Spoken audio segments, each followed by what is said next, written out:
legealdia hasi zenetik 2 urte pasadia dagoeneko, eta 2 urte hauetan egindakoaren gaineko balorazio bat egin nahi dugu udal gobernutik. Esaten nun bezala duela 2 urte pasatxo hartu genuen alkate eta zinegotzi kargua 2023ko maiatzeko udal hauteskundetatik eratorritako mandatuaren ondorioz. Eta bigarren aldia izanagatik ere, esan behar dut unkituta jaso nuela agintezumea. Usurbilen ez daukagu aginte makilarik, gure aginte makila zumezko uztaia da, uztai gixan bildutako zume luzeska bat muturrak metalez babestuak dituena.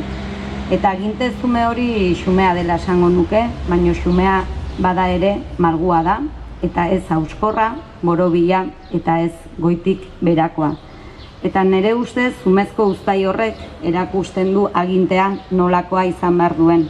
Apala eta malgua, moldagarria, inguruaren beharretara eta garai berrietara moldatzeko gai dena, baino aldi berean sendoa eta tinkoa. Eta horretan, saiatzen ari garela esango nuke. Horiexek direla gure gobernantza ereduaren ezaugarriak. Legealdi berriari ilusioz, gogoz, indarrez ekiteko pres ginela esan genuen, eta lanez itzuliko genuela hauteskunde haietan jasotako babes guztia. Eta halaxe egin dugu, etenik gabe eta erritmo bizian. Legealdi hasi eta gutxira osatu genuen 2023-2027 agintaldirako bide orria. Izan ere, egungo garai aldakor eta ezegonkor hauetan, nora jo nahi dugun argi izateaz gainera, ezinbestekoa baita zer eta nola nahi dugun egin argi izatea. Orotara, 120 egitasmo berri proposatzen ditu gure legealdiko planak. Herri gisa finkatu ditugun misioi erantzuteko eta bide batez Usurbil bizigarriagoa, zaintzaileagoa, jasangarriagoa eta berdinzaleagoa eraikitzen jarraitzeko. Hitz batean, usurbiltzen jarraitzeko. Eta 2 urte egin berritan beraz, orain arte egindakoaren gaineko balorazioa egin nahi dugu. Eta ezer baino lehen datu bat nabarmendu nahi dugu. Dagoeneko eginak edo martxan dauden egitasmoak 74 dira. Alegia, gure legealdiko planaren 162.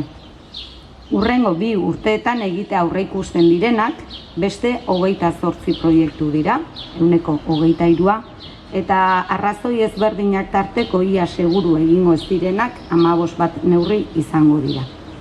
Halaber, legealdiko planean jaso ez, eta 2 urte hauetan landu edo garatu diren proiektuak beste 34 izan dira.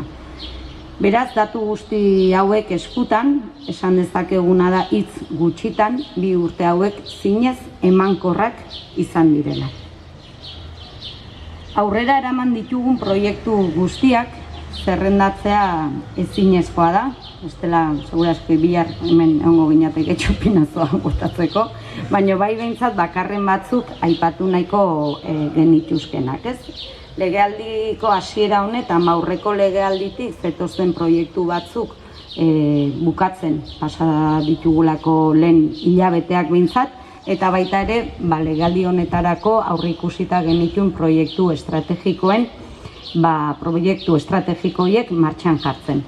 Eta horietan, aipatuko genituzke, bat, Txirikorda belaunaldi arteko etxebizitza komunitarioa zabaldu dugu, egun etxebizitza guztiak dagoeneko beteta daude, eta proiektuaren arrakasta bada nabarmentzekoa. Txirikorda ez ezik, Pelaionea ere iriki genuen legealdi hasi eta gutxira, alegia Kalexarreko auzo ekipamenduan eta emakumeen etxean. Eta handi gutxira, N634ko Kalexarko autobus geltoki berrian, eta autobus geltokia eta Egurtzegi eta Kalexarra auzoa lotzen dituen igogailua ere martxan jarri genuen, auzoaren irisgarritasuna nabarmen hobetzen duen obra hain zuzen ere.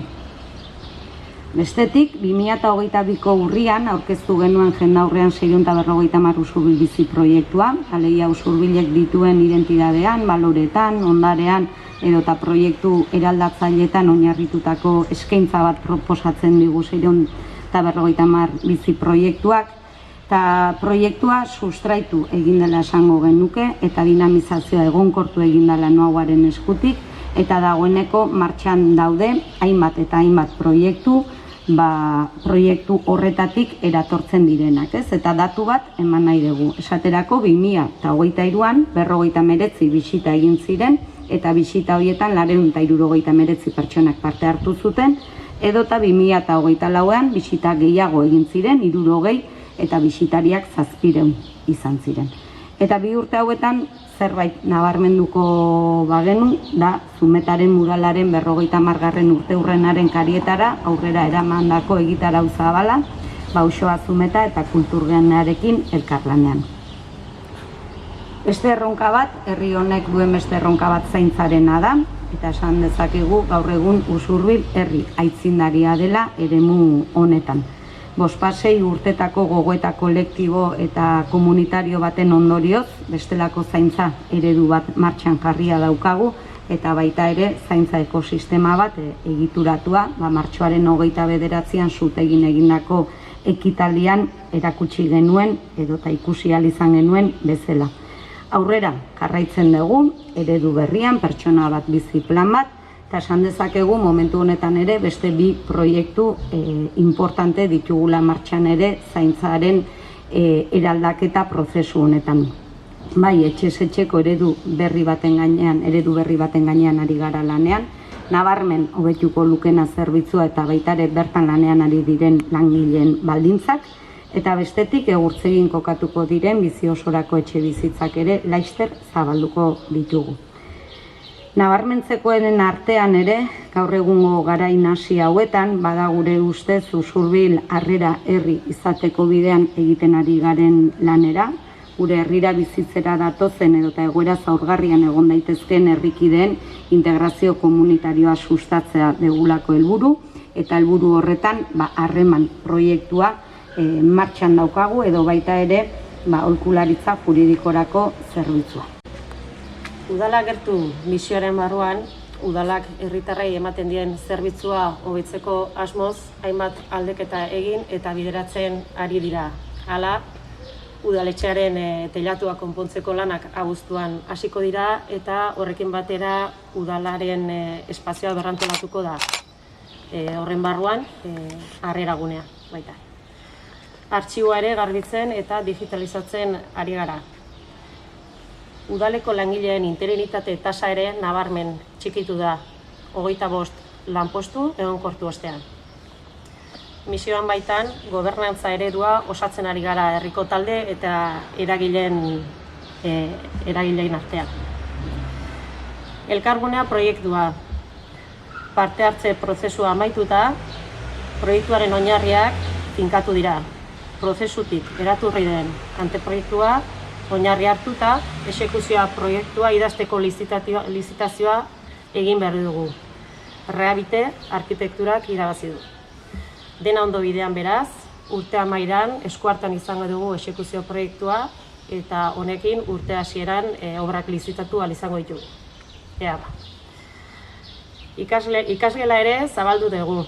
Hasiera batean, azterketa garaietan, garaietarako bakarrik zabaltzeko asmoa bazen ere, aurten urte guztira zabaldu dugu. Udal haurreskolaren etorkizuna ere definituta. Eusko Jaurlaritzaren finantzazio etenaren ondorioz, herriko haurreskola partzuergora pasatuko da. Exekuzio proiektua martxan da eta datorren ikasturtean hasiko dira eraikina berritzeko lanak. Trantsizio ekosozialaren norabidean ere, lehen kideak esan bezala, proiektu ugari jarri dira martxan, 2 urte hauetan. 3 aipatu nahiko nituzke, energia berriztagarriak, efizientzia energetikoaren inguruan argikeria publikoa eta uraren filtrazio sistema. Lehenengoari dagokionean, energia berriztagarri dagokionean, azken urteotan inbertsio desente egin ditugu eguzki plaken instalakuntzan eta norabide berean jarraitzen dugu. Nabarmentzekoa da herrian sortalde energia komunitatea sortu izana, sorreran udalak laguntza eskaini izana eta gaur egun bazkide laguntzaile ere badina. Horren ondoren, udalak sortalderekin egindako hitzarmenaren ondorioz, agerialde ikastetxeko teilatua lagat diogu bertan eguzki plakak jarri ditzan. Efizientzia energetikoaren inguruan eta argiteria publikoari dagokionez, aurre urrats nabarmenak egin dira. Usurbilean gutxi gora bera 2255 argipuntu ditugu.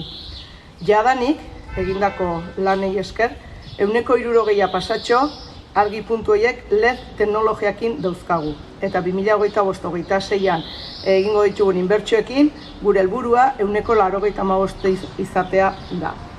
LED teknologia hauekin 160-170ko aurrezpena suposatzen du energia kontsumoan.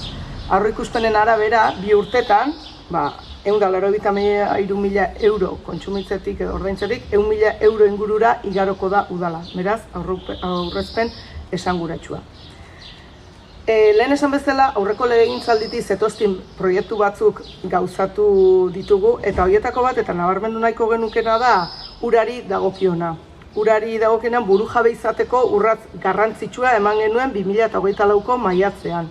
Filtrazio sisteman, ia 900.000 euroko inbertsioari esker, handatza, gure hemendi emankorra, berak eskaintzen duen ura, herriko etxe bizitzen 140ra iristetik, 164ra igarotzea pasa ginen. Beraz, garrantzitsua 124ko igoera hori. Erroizpeko 3 iturburetatik ura ez ezik, presako eta errekako ura ere baliatzen dugu gaur egun. Horrek, ahalbideratu diguna da, etxe gehiagotara iritsi ahal izatea. Gutxi gora bera, 4.200 biztanle ingurungana iristen gara gaur egun.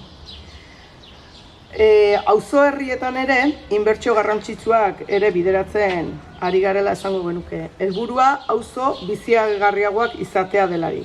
Nabarmendu nahiko genituzke batzuk. Aginagan adibidez, Eluts bidea egin, Kaskoko aurparkea berritu eta Elizazarreko konponketak bideratzen ari gara. Halaber, Aginaga bizi berritzeko proiektu integralari ere heldu diogu, eta emaitzak epe ertain motxean ikusi ahal izango ditu. Kaskora gerturatuz, etxealdiako irisgarritasun plana gauzatzen ari gara, fase ezberdinetan. Momentu, San Esteban kalea oinozkotu eta etxealdia eta kale nagusiko batzeuko lituzken igogailuko obrak hasita daude eta martxa honean doaz. Santuenari dagokionean, auzoplana dela eta diagnostikoa eta auzoplana jasota dauden hainbat jarduera edo obra martxan jarri izan ditugu. Hala nola, momentuz egindako bat auzo elkartearentzako frontoi ondoko lokal komunitarioa berritzarena da. Kalesarri plaza oinezkotzeko bidean urratsak ematen ari gara, eta ibilgailuen joan etorria arautu da.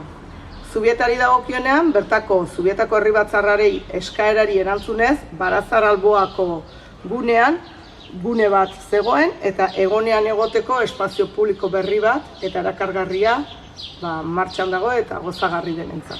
Eta egindakoen artean ere, nabarmentzekoa da, Usurbil pentsio handiko eremu izendatzeko eskaria jadanik Eusko Jaurlaritzara igorri da, eta gainera une honetan jendaurreko epealdian dago, eta eskari horren arira Usurbilko udalak egin zuen etxebizitzaren ingoineko diagnostiko bat, eta baita ere 3 urterako etxebizitza plana.